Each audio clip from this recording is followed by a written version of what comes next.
We have now a rare opportunity that comes in history for an eyewitness of this caliber, Senator Ralph Yarborough, a man competent, highly able to observe thoroughly, an opportunity to hear him say exactly what happened from his point of view, because he was in the motorcade directly behind the president. We take you now to Nancy Dickerson, NBC News, Washington.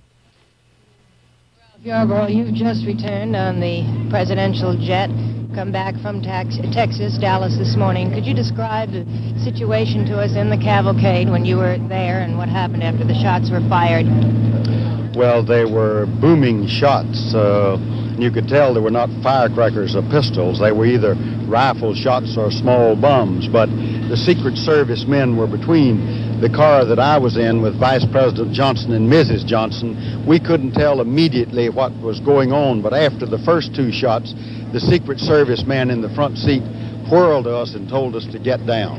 And then we could tell that something very terrible was happening.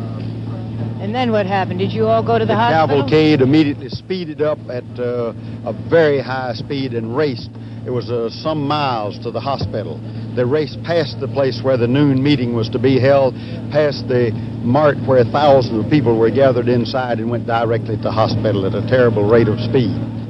This was a deed without a name. This was one of the most horrible crimes in American history, and it takes away the most brilliant leader I've ever known at a crucial time in the history of the world.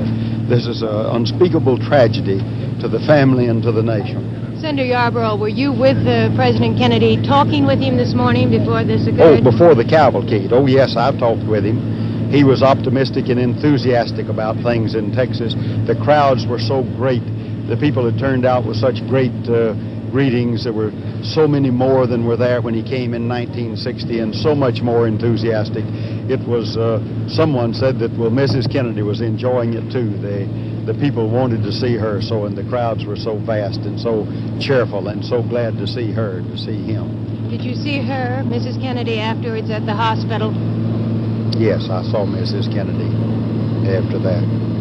I think the whole nation, the whole world sorrows with her at the loss of her husband and the father of our children and this great leader of this nation and the free world.